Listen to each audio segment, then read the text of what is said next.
it's Dizzy, and I have survived NorwestCon, and I am back, and I am coming at you today with another Swatch Fest. So today's Swatch Fest, by request, I'm going to be swatching my purple indie eyeshadows. Now, all the ones that I'm swatching today are ones that you can actually still get.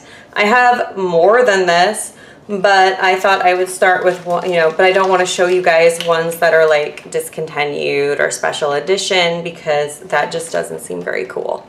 And I am going to be swatching everything over Thank Me Later eyeshadow primer and a brush, and I've got my baby wipes, and I've got paper towel to help clean the brush in between.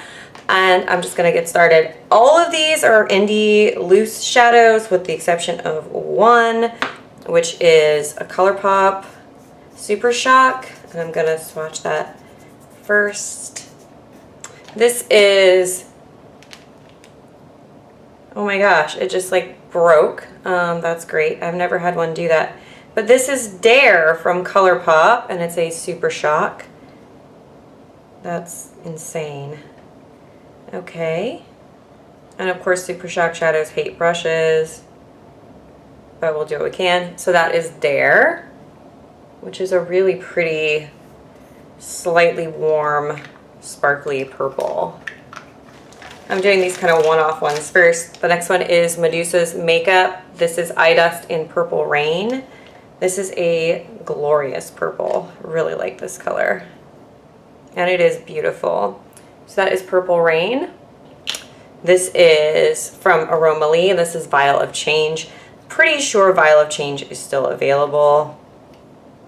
So that is Vial of Change. It is a slightly deeper purple with, I would say, a pink and blue micro glitter. And it ends up giving it sort of a cooler, more muted feeling. It's a very pretty one. Next, I've got a couple from Bad Bitch Cosmetics. The first one is the only matte purple I have from Bad Bitch, and I really like their matte formula. It was nice. So it is Little Kim, and let's see, it's a clamshell, so these are always really hard to get into. So this color is amazing.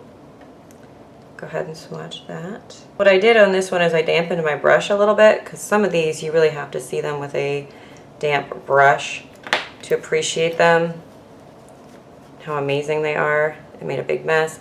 But that is Little Kim applied damp, a little bit of a finger swatch dry, just so you guys can see the difference, because there isn't really much of one. So that is Little Kim dry, and it just blends out a little bit more, but this is a very pigmented, beautiful shadow. Then I've got Hatoro, also from Bad Bitch Cosmetics.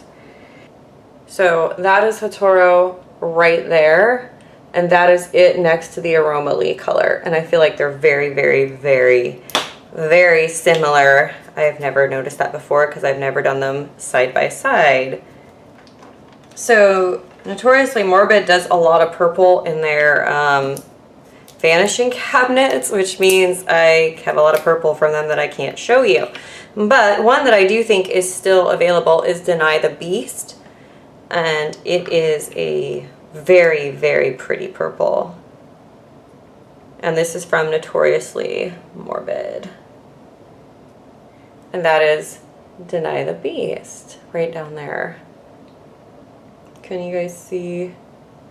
It is a brighter purple with some pink reflex in it, but very cool toned, like a lavender.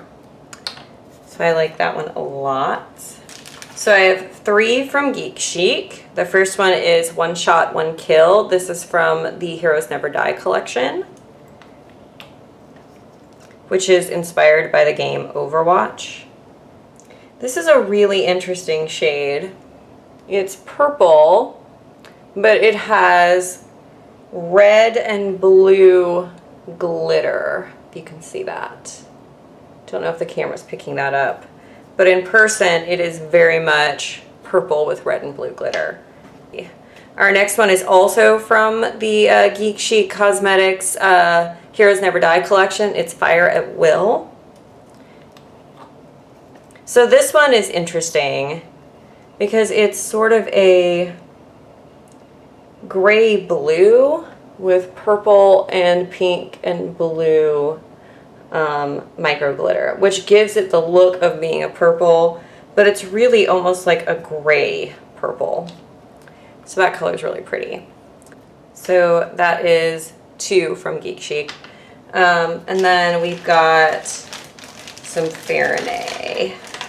The first one is Aphrodite's Evening Gown. This is such an awesome color. Really love this one. Aphrodite's Evening Gown is really interesting.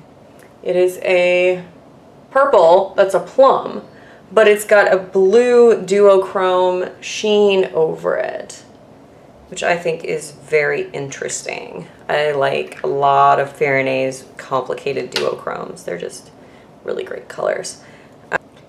Okay, and then we've got Tapir from fyrinnea, which is a really pretty, like, warm satin finish plum.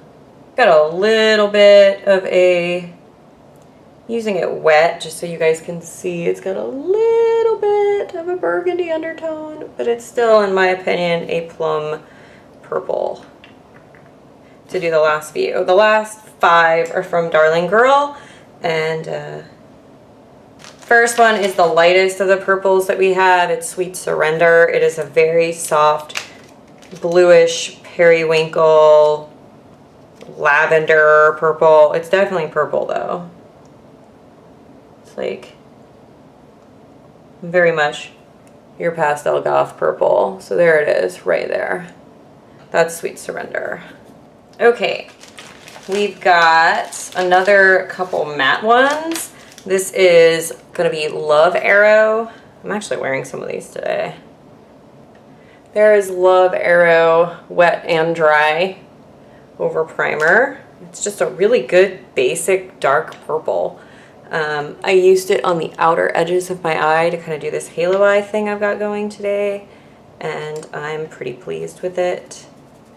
Then I've got Wild Hearts, which is a soft matte, really lavender.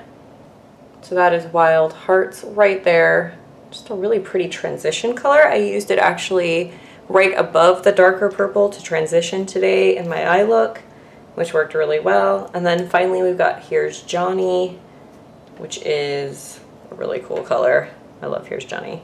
It's from the Oh the Horror collection, and I have a lot of those, and pretty much I love every single shadow I've gotten from that collection. They're all amazing. But there's Here's Johnny with a damp brush, and it is a purple with some red and blue sort of reflex, and I'm wearing that on the sparkly bit of my eye today. So there we go. That is my purple indie shadow collection. I hope that this was enjoyable for you guys. I hope it gave you some encouragement to shop your stash, or maybe to try out some indie brands that are making some really great purples. And I'll see you guys next time.